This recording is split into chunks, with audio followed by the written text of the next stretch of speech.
గోరంట్ల మాధవ్ హిందూపురం పార్లమెంటుకు 5 సంవత్సరాల పాటు రిప్రజెంట్ చేసిన మాజీ పార్లమెంటు సభ్యులు, పోలీస్ ఆఫీసర్గా కూడా పనిచేసినటువంటి అనుభవం ఉన్న వ్యక్తి. మొన్న సాయంత్రం గుంటూరులో పోలీసులు ఆయన అరెస్ట్ చేశారు. అరెస్ట్ చేసి నిన్న సాయంత్రం కోర్టులో ప్రొడ్యూస్ చేశారు. ఆయనతో పాటు మరొక 5 నిందితులను కూడా.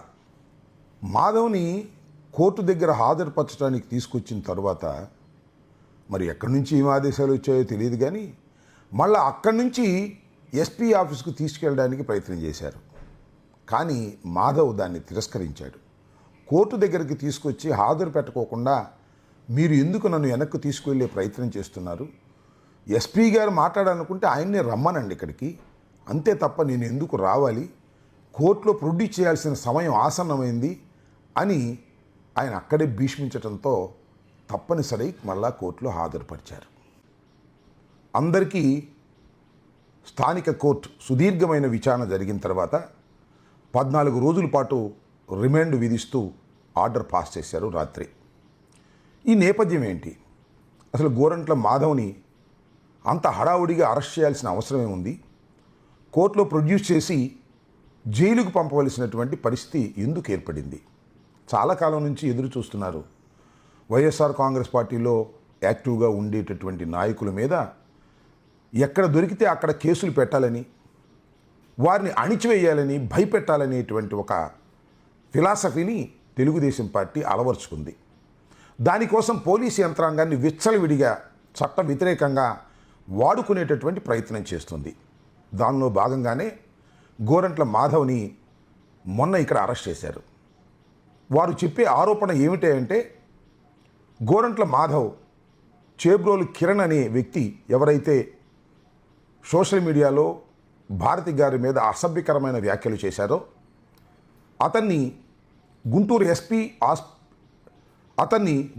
ఎస్పీ ఆఫీస్కు తీసుకొస్తుంటే మధ్యలో అడ్డగించాడని, అతని మీద దాడి చేయడానికి ప్రయత్నం చేశాడని, పోలీసు వారితో ఘర్షణ పడి వ్యాన్లను డిస్టర్బ్ చేశాడని, డ్యామేజ్ చేశాడని ఆరోపిస్తూ ఒక సెక్షన్ కాదు, సుమారుగా 11-12 సెక్షన్స్, ఎట్టి పరిస్థితుల్లోనూ మెజిస్ట్రేట్ బెయిల్ ఇవ్వడానికి వీలైనటువంటి కఠినమైన సెక్షన్స్ అన్నీ కూడా దానిలో పొందుపరిచి నిన్న సాయంత్రం కోర్టులో ప్రొడ్యూస్ చేశారు. ఇది జరిగిన విషయం. ఈ ప్రొడ్యూస్ చేసే ముందు ఎప్పుడైతే అరెస్ట్ చేశారో అప్పటి నుంచి ప్రొడ్యూస్ చేసేంత వరకు జరిగినటువంటి పరిణామాలు చాలా ఆసక్తికరంగా ఉన్నాయి. అదేమిటంటే అరెస్ట్ చేశారు ముందు, ఆ తర్వాత నగరంపాలెం పోలీస్ స్టేషన్కి తీసుకువెళ్ళారు. సరే, నగరంపాలెం పోలీస్ స్టేషన్కి తీసుకువెళ్తే బహుశా ఈ రాత్రి అట్టుబెట్టి రేపు ప్రొడ్యూస్ చేస్తారులే అని అనుకున్నాం. నేను లేళ్ల అప్పిరెడ్డి గారు ఇద్దరం వెళ్ళి, ఇంకా కొంతమంది న్యాయవాదులను కలిసి వెళ్ళి ఆయన్ని యోగక్షేమాలు తెలుసుకుందామని ప్రయత్నం చేశాం. పోలీసు వారు మమ్మల్ని అలౌ చేయలేదు. అలౌ చేయకపోగా మాకు అక్కడికి వెళ్ళిన తర్వాత తెలిసినటువంటి విషయం ఏమిటంటే, అది కూడా మీడియా మిత్రులే చెప్పినటువంటిది, వెనక్కి తీసుకువెళ్ళిపోయారు అని. కొద్దిగా ఆందోళన చెందాం. ఎందుకు తీసుకువెళ్ళారు, ఎక్కడికి తీసుకువెళ్తున్నారు, ఏం చేయబోతున్నారు అనే ఆందోళన సహజంగానే ఎవరికైనా కలుగుతూ ఉంటుంది. ఆ తర్వాత రాత్రి దాకా వెయిట్ చేసి ఎస్పీ గారితో మాట్లాడితే ఎస్పీ గారు ఏమన్నారంటే, నల్లపాడు పోలీస్ స్టేషన్కి తీసుకువెళ్ళాము, అది రాత్రిపూట బస్ చేయడానికి సురక్షితమైనటువంటి ప్రాంతమని భావించి తీసుకువెళ్ళామని చెప్పారు. సరేలే అనుకున్నాం. పొద్దున్నే వెళ్ళి ఆయన్ని పరామర్శించి అసలు ఆయన రాత్రి ఫుడ్ తిన్నారా లేదా, ఆయన ఏమైనా ఇబ్బంది పెట్టారా, ఏమైనా మెడిసిన్స్ ఏమైనా కావాలా అని అడుగుదామని నేను ప్రత్యేకంగా వెళ్ళాను.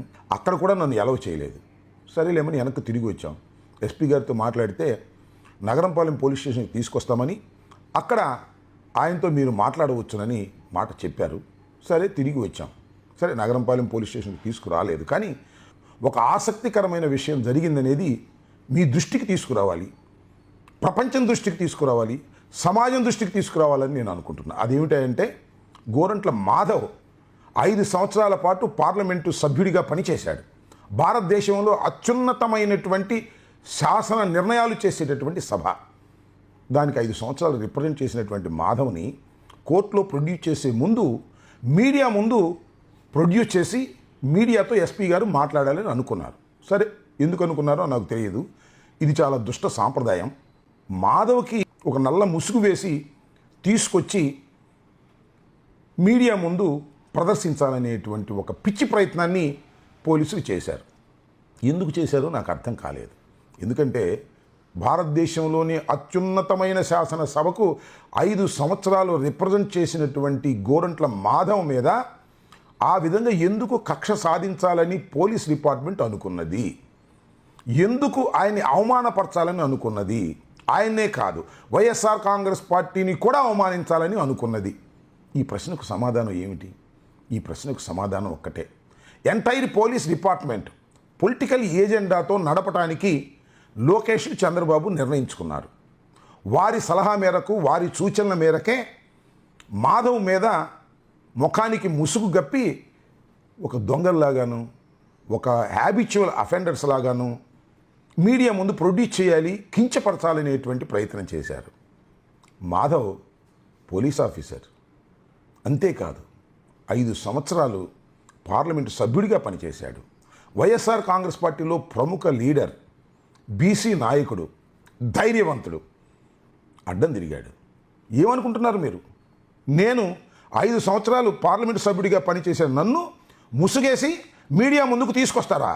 తమాషా అనుకుంటున్నారా అని గర్జించాడు. అందరితో వెనక్కి తగ్గారు. చూశారు కదా మీరు ఎస్పీ గారు ప్రెస్ మీట్లో. మొత్తం 6 ముద్దాయిలు అయితే 5 కనపడతారు. 6 ఆయన కనపడ్డు. ఆయనే గోరంట్ల మాధవ్. ఈ 5 ముసుగేసి తీసుకొచ్చి ప్రవేశపెట్టారు. What is this? ఏమిటి అన్యాయం అని అడుగుతా ఉన్నా. వాళ్ళు వైఎస్ఆర్ కాంగ్రెస్ పార్టీ కార్యకర్తలు. వాళ్ళు నేరం చేశారని మీరు ఆరోపిస్తున్నారు. ఆ నేరం రుజువు కాలేదు. కేవలం వాళ్ళు నేరారోపణ చేయబడిన వ్యక్తులే కానీ నేరస్తులు కాదు. ఎందుకు ఈ విధంగా మీరు కించపరచాలని ప్రయత్నం చేస్తున్నారో నాకు అర్థం కావటం లేదు. ఇది దుర్మార్గం. పోలీసులు ఈ విధంగా వ్యవహరించడం తప్పు.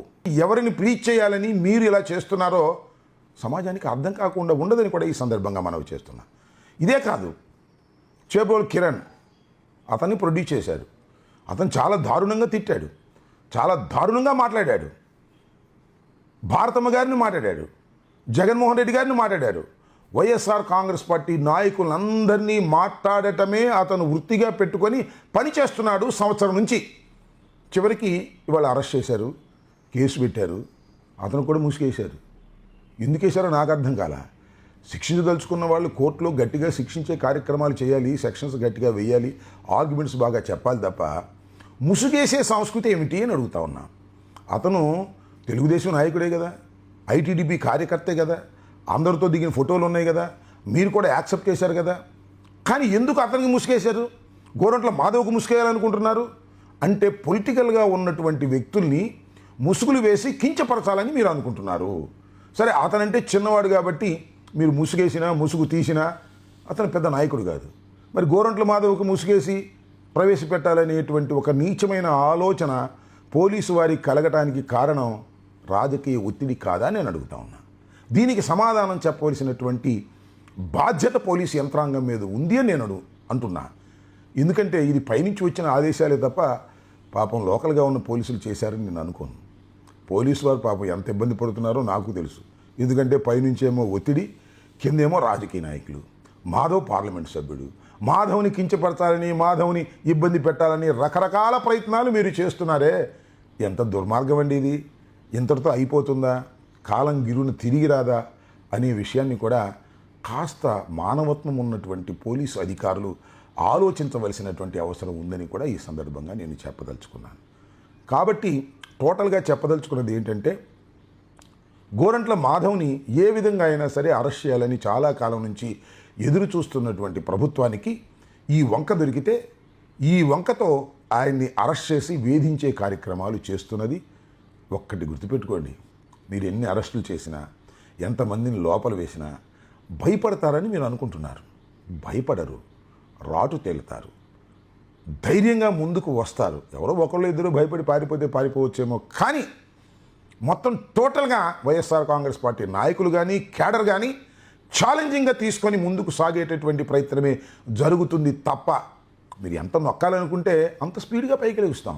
చూశారు కదా ఈ 11 మాసాలలో ఏ విధమైన పరిస్థితులు ఏర్పడ్డాయో, వైఎస్ఆర్ కాంగ్రెస్ పార్టీ ఏ విధంగా ముందుకు దూసుకుపోతుందో, తెలుగుదేశం పార్టీ కానీ కూటమి కానీ ఎంత అల్లరి పాలవుతుందో ఇప్పటికైనా గ్రహించండి, రాజకీయంగా ఎదుర్కోండి. పోలీసు వ్యవస్థని అడ్డం పెట్టుకొని మమ్మల్ని ఎదుర్కోవాలనుకునే ఒక వ్యర్థ ప్రయత్నం మీరు మానుకుంటే మంచిది, మానుకోకపోతే అది మీ కర్మ అని ఈ సందర్భంగా హెచ్చరికగా తెలియచేస్తున్నాను. అర్థం చేసుకోమని కోరుతున్నాను. Subscribe to Social TV Telugu for more videos. Hit the bell icon for faster updates.